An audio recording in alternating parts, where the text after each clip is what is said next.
Hey guys, welcome to our daily encounter. Today we read, in connection to the crucifixion of Christ, the people mocking Jesus, telling him to come down from the cross to save himself. He said that he could, if you destroy this temple, he would be able to raise it up in 3 days. They were saying, why don't you come down from the cross and save yourself? Basically prove yourself to be who you said you were by coming down from the cross. And of course, we know the story that Jesus didn't come down from the cross, that he ends up dying on the cross to be resurrected again in 3 days. But sometimes we might have similar thoughts in our lives. There's times when the Lord brings us to a state of crucifixion. That is a time of intense suffering.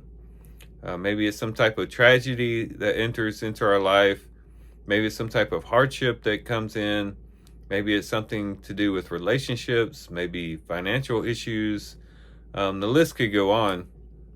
But there's things that come into our lives that lead us into a state of suffering. And maybe we might say similar things. We might say, Lord, if you are the Lord, if you are the one who you say you are, you'll take me down from the cross. In other words, you'll take me out of this suffering.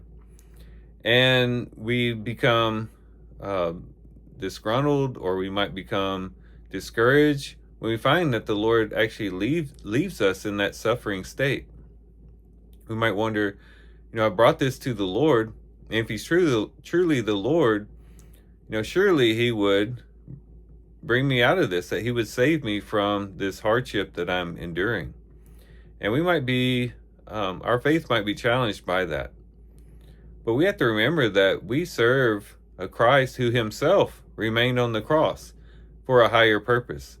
That he suffered for a very long time on the cross, and he didn't save himself from suffering. He didn't spare himself from the affliction, from the mocking, from the slandering that was going on, and from the physical pain that he was experiencing.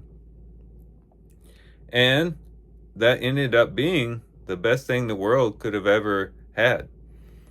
Through him remaining on the cross, salvation has now been made accessible to all people.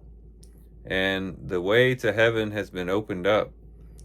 But it's because Christ remained on the cross. And who knows, it might very well be the case that the Lord leaves us on the quote unquote cross, that is, in a state of suffering, for a higher good.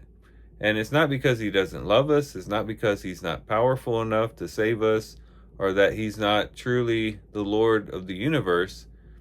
It's just simply that he has a purpose to work out in what we're going through.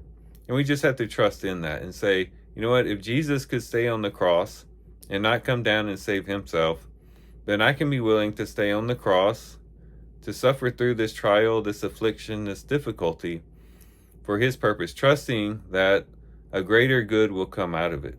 And trusting in the word that we receive from Romans chapter 8, that the Lord works all things together for good for those who love him and are called according to his purpose. And so if the Lord has us on the cross, that is, in a state of suffering and hardship, let's remember our Savior, who didn't even spare himself from the suffering and the affliction, because he knew that that was a part of God's plan, and that there was a purpose to be accomplished in that overall plan. And we can trust in our loving Father that he too has a plan, and that he will work it out in his own due time, and when it is appropriate and when it's according to his will, then he will save us. Resurrection came 3 days later. Jesus was saved from death, and the Lord will save us too, in one way or the other. Whether it's in the way that we expect or the way that we hope, he will save us, and he will exert his power and show that, yes, truly he is the God that we've come to trust. So here's some things we can reflect on and think about as we do our reading today. With that, guys, I do thank you for watching the video today. Hope you guys have a great day. Love you guys. God bless.